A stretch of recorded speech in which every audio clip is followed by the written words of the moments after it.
నమస్కారం, Jyotiba TV news కి స్వాగతం. హెడ్లైన్స్ చూద్దాం.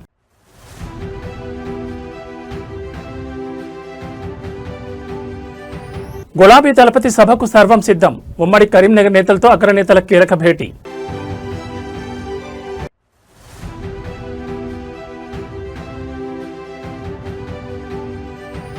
సీఎం నివాసం ముట్టడికి బీజేపీ పిలుపు.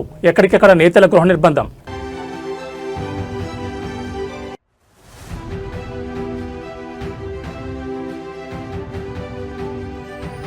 గుంటూరులో అంబటి రాంబాబు ధర్మ పోరాటం. కలెక్టరేట్ వేదికగా 12 గంటల దీక్ష ప్రారంభం.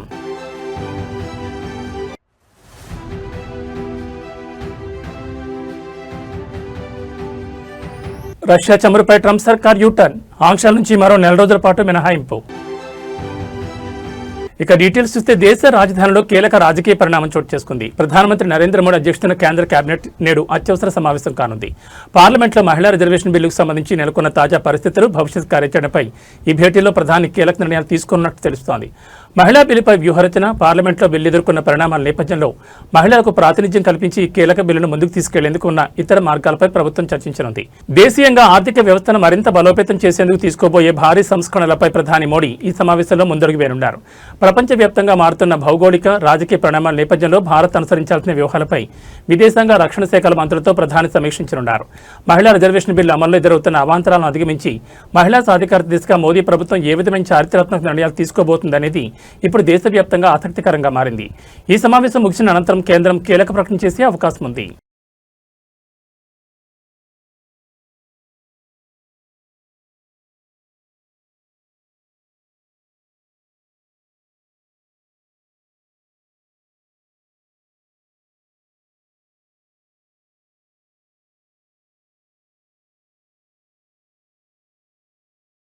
తెలంగాణ రాష్ట్ర తొలి ముఖ్యమంత్రి బీఆర్ఎస్ పార్టీ అధినేత కేసీఆర్ ఈ నెల 20న జగిత్యాలలో ప్రజా ఆశీర్వాద సభ నిర్వహించనున్నారు.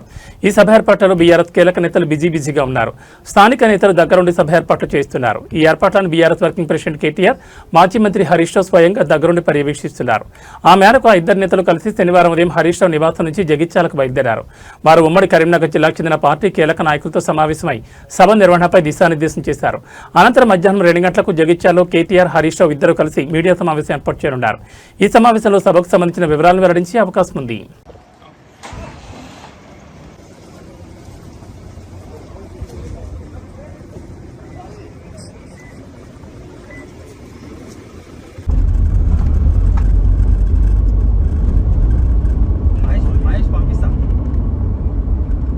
హైదరాబాద్ నగరంలో పెను ప్రమాదం తప్పింది. కూకట్పల్లి కేహెచ్పీ ప్రధాన రహదారిపై వెళ్తున్న ఒక ప్రైవేట్ ట్రావెల్స్ బస్సులో ఒక్కసారిగా మంటలు చెలరేగడం కలకలం రేపింది.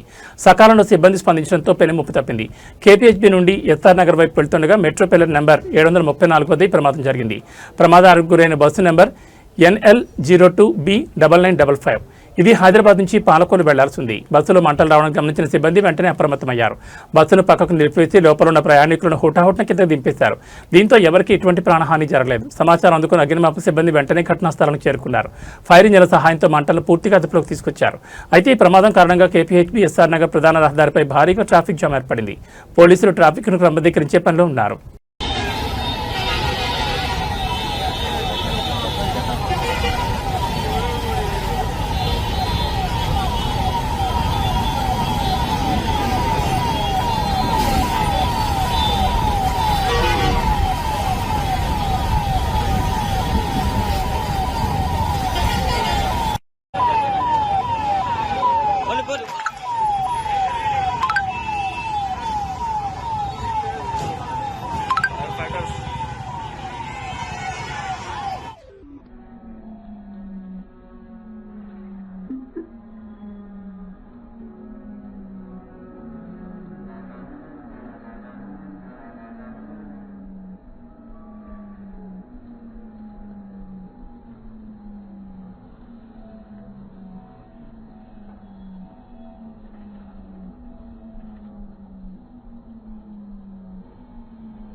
తెలంగాణలో రాజకీయ వాతావరణం ఒక్కసారిగా వేడెక్కింది. బీజేపీ రాష్ట్ర అధ్యక్షుడు రామచంద్రరావును పోలీసులు హౌస్ అరెస్ట్ చేశారు.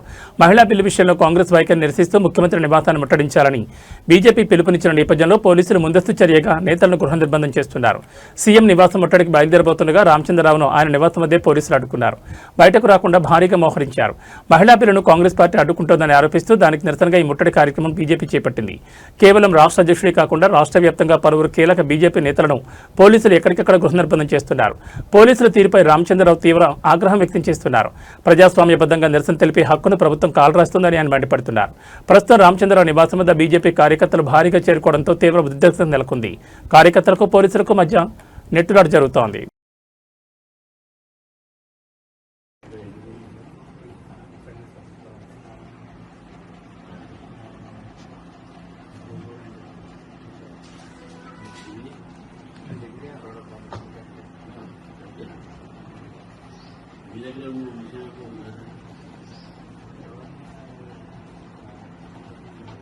గుంటూరు జిల్లా రాజకీయాలు ఒక్కసారిగా వేడెక్కాయి. మాజీ మంత్రి వైసీపీ సీనియర్ నేత అంబటి రాంబాబు జిల్లా కలెక్టరేట్ వేదికగా నిరసన బాటపట్టారు. తనపై జరిగిన దాడులు పోలీసుల తీరు నిరసిస్తూ ఆయన 12 గంటల పాటు నిరాహార దీక్ష దిగారు. గుంటూరు జిల్లా కలెక్టరేట్ కార్యాలయం ఎదుట ఉదయం 6 గంటల నుంచి సాయంత్రం 6 గంటల వరకు గత కొన్ని రోజులుగా తన నివాసం మరియు కార్యాలయంపై జరిగిన దాడులను అంబటి రాంబాబు తీవ్రంగా ఖండిస్తున్నారు. తన ఇల్లు కార్యాలయంపై దాడులకు పాల్పడిన వారిని వెంటనే గుర్తించి అరెస్ట్ చేయాలి. కస్టడీలో ఉన్న సమయంలో తనను శారీరకంగా మానసికంగా హింసించిన పోలీసు అధికారులపై కఠిన చర్యలు తీసుకోవాలి. తనపై అక్రమ కేసులు బనాయించారని తక్షణమే ఉన్నతాధికారులు జోక్యం చేసుకోవాలని డిమాండ్ చేస్తున్నారు. అంబటి రాంబాబు దీక్షకు మద్దతుగా వైసీపీ నాయకులు కార్యకర్తలు పెద్ద ఎత్తున కలెక్టరేట్ వద్దకు చేరుకుంటున్నారు. దీంతో పోలీసులు అక్కడ భారీగా మోహరించారు. నిరసన ప్రదర్శనలు జరగకుండా ముందస్తు చర్యలు చేపట్టారు. ప్రభుత్వం స్పందించే వరకు తన పోరాటం ఆపబోనని అంబటి రాంబాబు స్పష్టం చేశారు.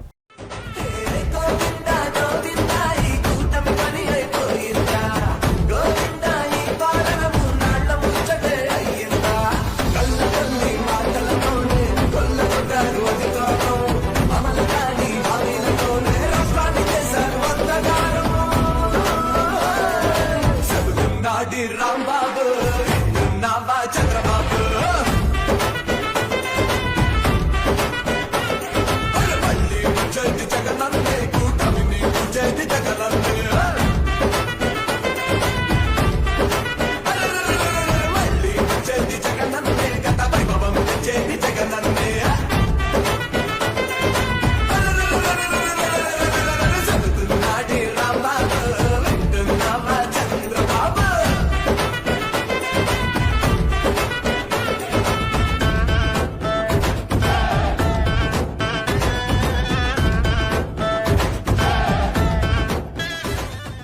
గత కొంతకాలంగా సోషల్ మీడియాలో తనపై జరుగుతున్న అసత్య ప్రచారాలపై వైఎస్ భారతిరెడ్డి తీవ్రంగా స్పందించారు. తన వ్యక్తిత్వాన్ని హననం చేసేలా తప్పుడు కథనాలను ప్రచారం చేస్తున్న గూగుల్, మెటా, ఎక్స్, యూట్యూబ్ వంటి దిగ్గజ సంస్థలకు ఆమె లీగల్ నోటీసులు జారీ చేశారు. తనపై ఉన్న అవాస్తవ కథనాలు, అభ్యంతరకర పోస్టులను తక్షణమే ఆయా ప్లాట్ఫామ్ల నుంచి తొలగించాలని డిమాండ్ చేశారు.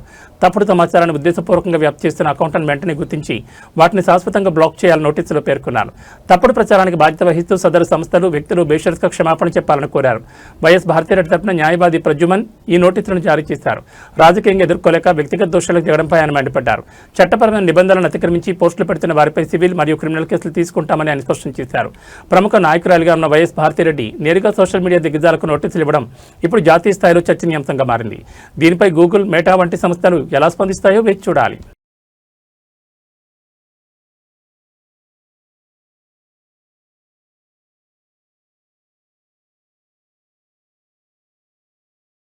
కలియుగ వైకుంఠం తిరుమలలో భక్తుల రద్దీ కొనసాగుతోంది. సాధారణంగా శనివారం అనగానే తిరుమల భక్తులు పోటెత్తుతూ ఉంటారు. అయితే ఈ వారం రద్దీ గతంతో పోలిస్తే స్వల్పంగా తగ్గినట్టు తెలుస్తోంది. ప్రస్తుతం శ్రీవారి దర్శనానికి పడుతున్న సమయం మరియు నిన్నటి ఆదాయ వివరాలను టీటీడీ వెల్లడించింది.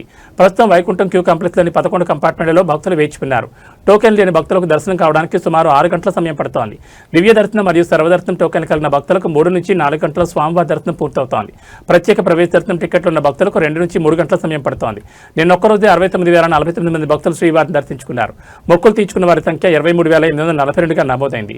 భక్తులు సమర్పించిన కానుకల ద్వారా స్వామివారికి 3.57 కోట్ల రూపాయల ఆదాయం సమకూరినట్లు అధికారులు తెలిపారు.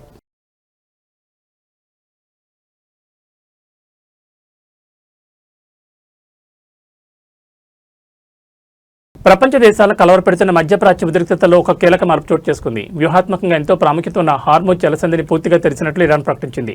అన్ని రకాల వాణిజ్య నౌకల రాకపోకలకు అనుమతిస్తున్నట్లు ఇరాన్ విదేశాంగ మంత్రి అబ్బాస్ అరాగ్చీ వెల్లడించారు. లెబనాన్ ఇజ్రాయెల్ కాల్పుల విరమణ, అమెరికా మధ్యవర్తిత్వంతో లెబనాన్ మరియు ఇజ్రాయెల్ మధ్య కుదిరిన 10 రోజుల కాల్పుల విరమణ ఒప్పందం నేపథ్యంలో ఇరాన్ ఈ సానుకూల నిర్ణయం తీసుకుంది.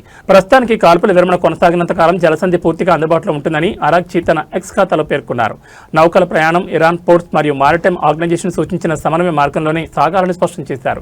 ఇరాన్ ప్రకటనతో అంతర్జాతీయ మార్కెట్లో ముడి చమురు ధరలు ఒక్కసారిగా దాదాపు 9% మేరకు క్షీణించాయి. ఇరాన్ నిర్ణయాన్ని అమెరికా అధ్యక్షుడు డొనాల్డ్ ట్రంప్ స్వాగతించారు. జలసంధి వ్యాపార కార్యకలాపాలు సిద్ధంగా ఉందని ఆయన ధృవీకరించారు. ప్రపంచవ్యాప్తంగా సరఫరా అయ్యే ముడి చమురులో సుమారు 20% ఈ హార్మోజ్ జలసంధి గుండానే సాగుతోంది. గతంలో ఇరాన్ అమెరికా ఉద్రిక్తతల వల్ల ఈ మార్గంలో నౌకలపై దాడులు జరగడం, ఇరాన్ దిగ్బంధం విధించడంతో ప్రపంచవ్యాప్తంగా ఇంధన సంక్షోభం తలెత్తిందేమో అన్న ఆందోళన నెలకొంది. తాజాగా ఇరాన్ తీసుకున్న ఈ నిర్ణయం ప్రపంచ ఆర్థిక వ్యవస్థకు పెద్ద పోరాటనిచ్చింది.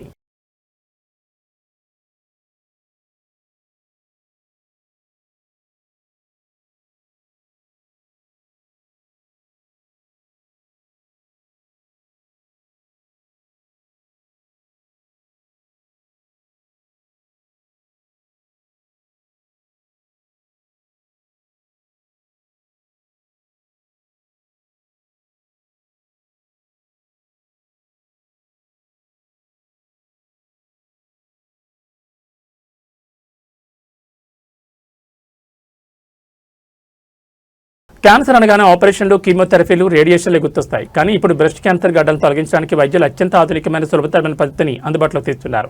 అదే క్రయో అబ్లేషన్. కోత లేకుండా, సర్జరీ అవసరం లేకుండానే క్యాన్సర్ గడ్డలను మంచు మొక్కలా మార్చి నాశనం చేసే ఈ ప్రక్రియ ఇప్పుడు వైద్య రంగంలో హాట్ టాపిక్గా మారింది. ఈ విధానంలో వైద్యులు అత్యంత శీతల ఉష్ణోగ్రతలను ఉపయోగించి క్యాన్సర్ కణితిని గడ్డకట్టిస్తారు. ఒక ప్రత్యేకమైన పరికరాన్ని ఉపయోగించి కణితి లోపలికి అతి తక్కువ ఉష్ణోగ్రతను పంపిస్తారు. దీంతో క్యాన్సర్ కణాలు గడ్డకట్టి అక్కడికక్కడే నశించిపోతాయి. ఎటువంటి శస్త్రచికిత్స అవసరం లేని ప్రక్రియ ఇది. రోగి ఆసుపత్రిలో రోజుల తరబడి ఉండక్కర్లేదు. కేవలం కొన్ని గంటల్లోనే చికిత్స ముగించుకుని అదే రోజు ఇంటికి వెళ్ళొచ్చు. ఆపరేషన్ కోతలు ఉండవు కాబట్టి నొప్పి చాలా తక్కువగా ఉంటుంది. శరీరంపై గాయాలు ఉండవు కాబట్టి రోగులు అతి తక్కువ సమయంలోనే సాధారణ స్థితికి చేరుకుంటారు. సాధారణంగా బ్రెస్ట్ క్యాన్సర్ చికిత్సలో వచ్చే మచ్చలు, ఇతర ఇబ్బందులు ఈ పద్ధతిలో ఉండవని వైద్య నిపుణులు చెప్తున్నారు. ఇది రోగులకు మానసిక ధైర్యాన్ని ఇవ్వడమే కాకుండా చికిత్స వ్యయాన్ని కూడా తగ్గించే అవకాశం ఉందని ఆశాభావం వ్యక్తం చేస్తున్నారు.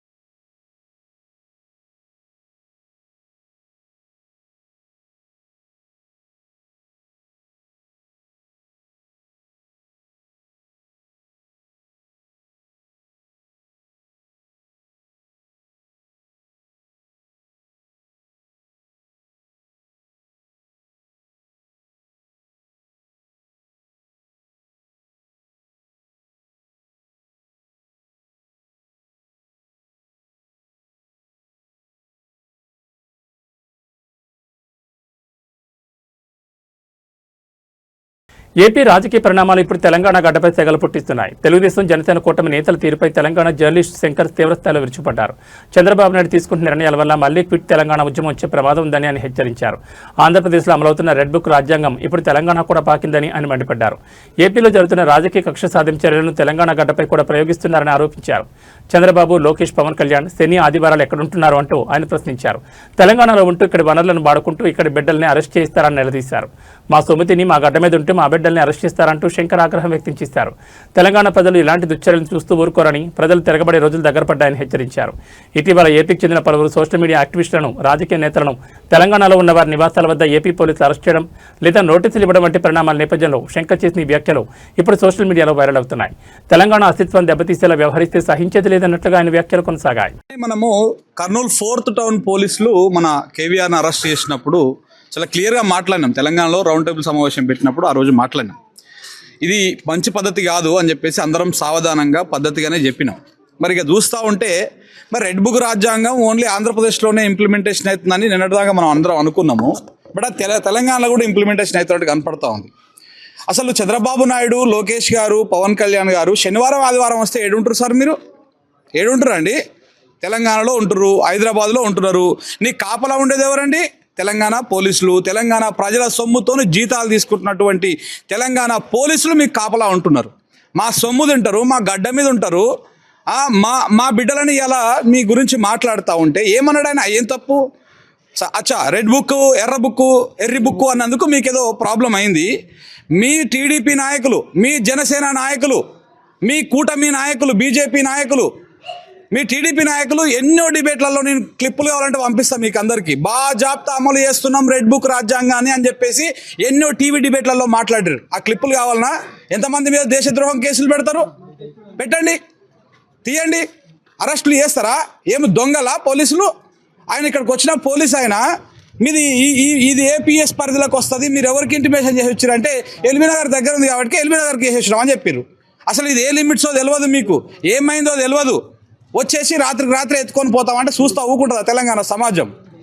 బాజాప్తా చెప్తున్నాం లోకేష్ గారు, ఈ పద్ధతి కరెక్ట్ కాదు. మొత్తం ఇది మీ కనుసన్నల్లోనే నడుస్తుందన్న సంగతి ప్రతి ఒక్కరికి తెలుసు. మీరు తెలంగాణలో ఉందామనుకుంటున్నారా? 2016-17లో తోక ముడుచుకొని కరకట్టకు పారిపోయినట్టు మళ్ళీ తరుమాలను మిమ్మల్ని. ఇల్లులను కూడా ఖాళీ చేపిస్తాం, బాజాప్తా చెప్తున్నాం.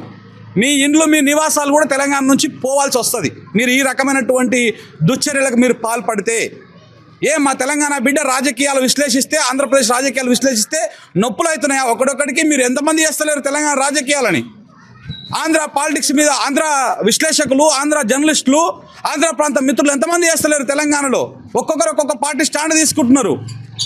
కొన్ని సందర్భాల్లో అయితే తెలంగాణ గడ్డని, తెలంగాణ నేలని కూడా మీరు హ్యూమిలేట్ చేసిరు, రకరకాలుగా కించపరిచినట్టుగా మాట్లాడిరు. అయినా కూడా మీ సహనంతో ఉండలేదా?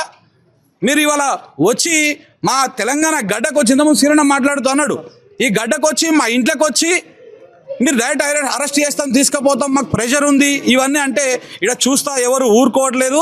మీ రెడ్ బుక్ రాజ్యాంగాన్ని మీకేమైనా ఉంటే ఆంధ్రప్రదేశ్ లిమిట్ వరకు మీరు ఇంప్లిమెంటేషన్ చేసుకుంటారా? ఏం చేస్తారో చూడండి.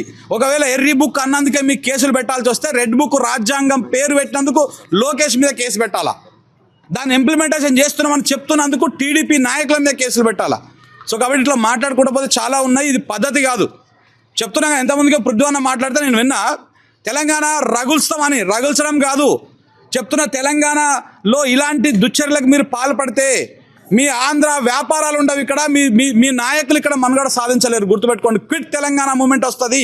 నేను లాస్ట్ టైం మాట్లాడినప్పుడు కూడా చెప్పిన, క్విట్ తెలంగాణ మూమెంట్ చాలా దగ్గరలోనే ఉన్నది మీ ఈ అత్యుత్సాహాల వల్ల. ఇక మన తెలంగాణ పోలీసుల గురించి మాట్లాడాలి, హోంమంత్రి రేవంత్ రెడ్డి గారి గురించి మాట్లాడాలి. ఏం సార్ శాఖని చంద్రబాబు నాయుడు కప్ప చెప్పిరా, లోకేష్ నాయుడు గారు కప్ప చెప్పిరా, లేదా పవన్ కళ్యాణ్ కప్ప చెప్పిరా? ఎట్లా అంతా మీరు ఒకటే చీకట్ల కలుసుకుందామని చెప్పేసి పోలీసులని శాఖని మొత్తం అప్పచెప్పేసిరా ఆంధ్రప్రదేశ్కి?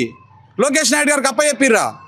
అందుకేనా మన పోలీసులను గుంపులుగా పెట్టేసి అక్కడ వాళ్ళ కాపలా కాస్తా ఉన్నారు. మన తెలంగాణ బిడ్డలు అరెస్ట్ చేసుకపోతుంటే కళ్ళప్పకి చూస్తూ ఉన్నారు. ఇది పద్ధతి కాదు, మీ పద్ధతులు మార్చుకోవాలి. ఇది కనుక ఇట్లనే కొనసాగితే తెలంగాణ సమాజం తిరగబడుతుంది. ఇవాళనే తెలంగాణ అస్తిత్వ వేదిక అని ఒకటి పురుడు పోసుకున్నది ఇవాళ తెలంగాణ గడ్డ మీద. వాళ్ళు ఇలా మాట్లాడిర్రు. ఇగో ఇట్లాంటివన్నీ కూడా దాని పరిధికే వస్తాయి. తెలంగాణ ఏకమవుతుంది. మీరు ఇక్కడ నుంచి బంద్ పెట్టండి, ఏమన్నా లీగల్గా ఫైట్ చేయండి. శనివారం ఇక్కడ మా రేవంత్ రెడ్డి గారు కూడా అంతే, శుక్రవారం నాడే వస్తాయి అరెస్టులన్నీ, శుక్రవారం శనివారం. ఎందుకంటే శనివారం ఆదివారం కోర్టులు బంద్ ఉంటాయి, మంచిగా తీసుకుపోవచ్చు. 2 రోజుల పాటు వీళ్ళకి కావాల్సినట్టుగా చేసుకోవచ్చు. మీ సర్కారులు ఏం సర్కారులు? ఈ శనివారం ఆదివారం సర్కారులు ఇవి ఏమన్నా? సో దయచేసి ఈ పద్ధతులు మార్చుకోవాలి.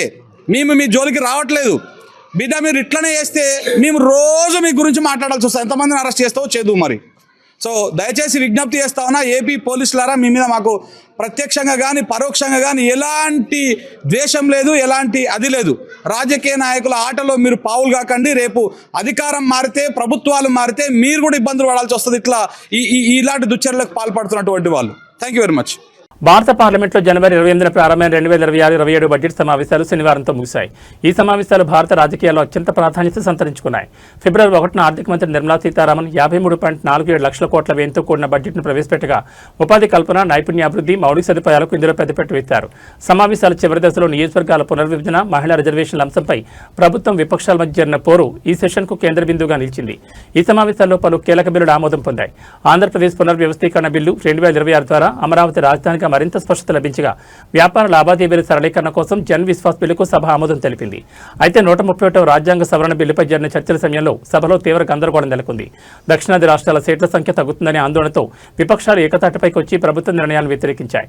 దీంతో సభలో 131వ రాజ్యాంగ సవరణ బిల్లు వీగిపోయింది. ఈ బిల్లుకు అనుకూలంగా 298 ఓట్లు, వ్యతిరేకంగా 230 ఓట్లు వచ్చాయి. దీంతో డీలిమిటేషన్, కేంద్రపాలిత ప్రాంతాల చట్ట సవరణ బిల్లులను కేంద్రం వెనక్కి తీసుకుంది.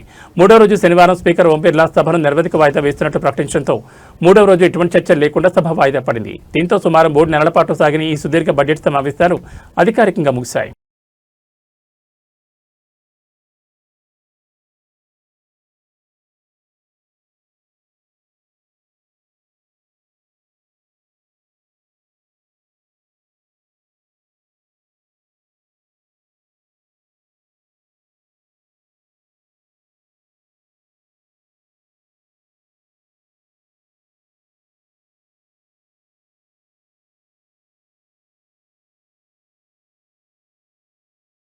అంతర్జాతీయ మార్కెట్లో ఆకాశాన్ని అంటుతున్న ఇంధన ధరలను అదుపు చేసేందుకు అమెరికా అధ్యక్షుడు డొనాల్డ్ ట్రంప్ యంత్రాంగం అనూహ్య నిర్ణయం తీసుకుంది. రష్యా చమురు, పెట్రోలియం ఉత్పత్తుల విక్రయాలపై విధిస్తున్న ఆంక్షల నుంచి మరో 4 రోజుల పాటు మినహాయింపిస్తున్నట్లు తాజాగా ప్రకటించింది. 2 రోజుల క్రితమే ఎలాంటి మినహాయింపులు ఇవ్వమని ప్రకటించి శుక్రవారం రోజు మినహాయింపిస్తున్నట్లు ఉత్తర్వులు జారీ చేసింది. అమెరికా ట్రెజరీ విభాగం తీసుకున్న నిర్ణయం ఇప్పుడు ప్రపంచవ్యాప్తంగా చర్చనీయాంశమైంది. నిజానికి రష్యా, ఇరాన్ చమురుపై ఎలాంటి మినహాయింపులు ఇచ్చే ప్రసక్తే లేదని America treasury secretary scout Besant కేవలం 2 రోజుల క్రితమే కొండబద్దలుకొట్టారు. దీంతో భారత్పై తీవ్ర ప్రభావం పడే అవకాశం ఉందని అంతా భావించారు. కానీ అకస్మాత్తుగా ఈ నిర్ణయాన్ని మార్చుకుంటూ మే 16వ తేదీ వరకు సడలింపును పొడిగించింది అమెరికా. తాజా నిబంధనల ప్రకారం శుక్రవారం నాటికి సముద్రంలో నౌకలపై లోడైన రష్యా చమురును కొనుగోలు చేయడానికి మే 16వ తేదీ అర్ధరాత్రి వరకు అవకాశం ఉంటుంది. ఏప్రిల్ 11తో ముగిసిన పాత మినహాయింపు గడువును ఈ నిర్ణయం ద్వారా మరో నెల పాటు పొడిగించినట్లయింది.